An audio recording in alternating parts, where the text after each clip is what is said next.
Insuficiencia cervical, definición y fisiopatología. La insuficiencia cervical, antes conocida como incompetencia cervical, se define como aquella que existe una alteración anatómica o funcional en el orificio cervical interno, que lo hace incapaz de mantener un embarazo a término.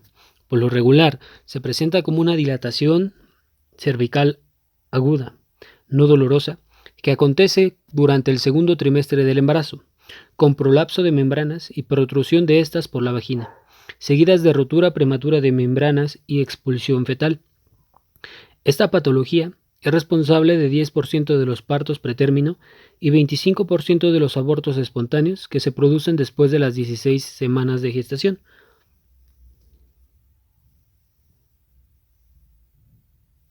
Y es típica de recurrencia de futuros embarazos. El cérvix se desarrolla a partir de la fusión y recanalización de los conductos mullerianos paramesonéfricos y finaliza su formación a las 20 semanas de gestación. Se compone de músculo y tejido conectivo fibroso.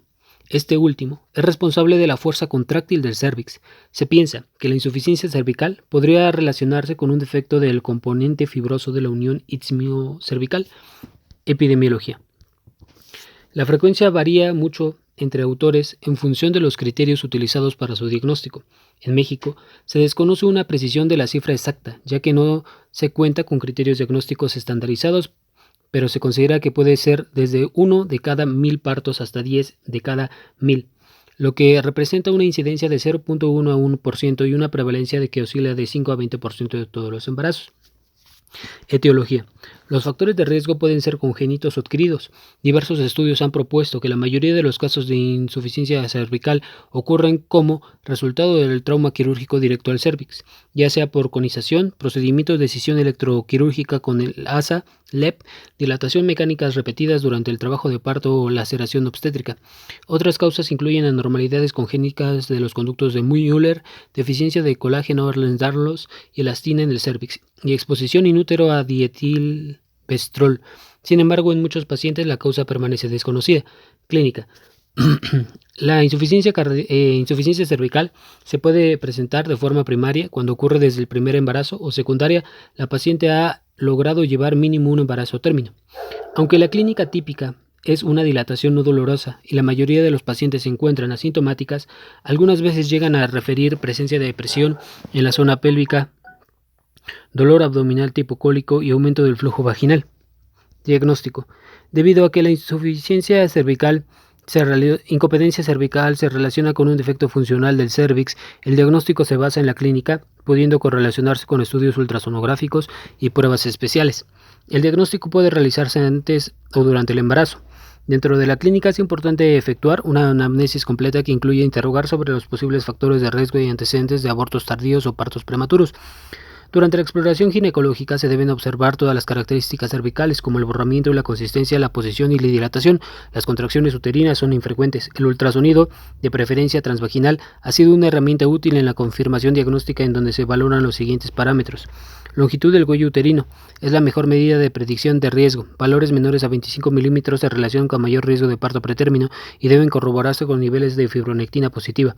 Tunelización cervical o funneling, apertura del orificio cervical interno y propagación de en forma de cono hacia el canal cervical, mayor a 10 milímetros. Cérvix en forma de embudo es considerado un signo precoz de insuficiencia cervical. En la actualidad se utiliza la ecografía tridimensional que ofrece mayores ventajas en la bidimensional en cuanto a precisión y valoración del cuello uterino, sin embargo sus costos son más elevados y requieren de personal capacitado. Existen pruebas especiales que ayudan a confirmar el diagnóstico en mujeres no embarazadas. Las más conocidas son el paso sin dificultad a través del orificio cervical interno de un tallo de Hegar número 8, también conocido como test de Palmer. Paso en una sonda Foley a través del canal cervical al que se inyecta 1 mililitro de agua. Se realiza tracción inferior a 600 gramos y cuando existe insuficiencia cervical, la sonda sale con facilidad. Esta prueba se denomina test de Bergman y Severun. La histerosalpingografía muestra un istmo y un cervix dilatado 6 a 8 milímetros. Es importante mencionar que la insuficiencia cervical solo es responsable del 8 a 9% de todos los partos pretérmino, por lo que deben descartarse otras causas como parto pretérmino espontáneo, la ruptura prematura de membranas, indicaciones maternas fetales de extracción del producto, preeclampsia, restricción del crecimiento intrauterino, hemorragia obstétrica y gestación múltiple. Tratamiento. El tratamiento quirúrgico es de elección y consiste en el cerclaje. Este puede ser utilizado en 3 circunstancias clínicas: en casos diagnosticados con insuficiencia cervical, en caso de insuficiencia cervical oculta, cuando los datos ecográficos se alteran, y el cerclaje de emergencia cuando ya existe dilatación. En la actualidad, dentro de las técnicas de cerclaje, las de McDonald y Shear-Dockar son las más utilizadas. Ambas consisten en crear un lazo alrededor del cuello por vía transvaginal empleando suturas no absorbibles, nylon, seda, poliéster. El periodo más apropiado para su realización es de entre 13 y 16 semanas de gestación profiláctico. Esta técnica se debe efectuar en quirófano, ya que implica anestesia general, óptimas condiciones de asepsia y control ecográfico para valorar su correcta realización. Está contraindicado el procedimiento en casos de malformaciones fetal grave, presencia de contracciones coriopneunitis y está en discusión ante la presencia de rotura prematura de membranas. El tratamiento médico es con base en reposo, abstinencia sexual, administración de tocolíticos inhibidores de prostaglandinas y progesterona. Preguntas de guardia. ¿Cuáles son las características ecográficas de un cervix normal de una mujer en segundo trimestre del embarazo? Cervix formado y mayor a 30 milímetros, orificio cervical interno cerrado, menos a 5 milímetros, canal cervical con bordes paralelos, canal en forma de cono con angulación dirigida al orificio cervical interno y ausencia de herniación de las membranas.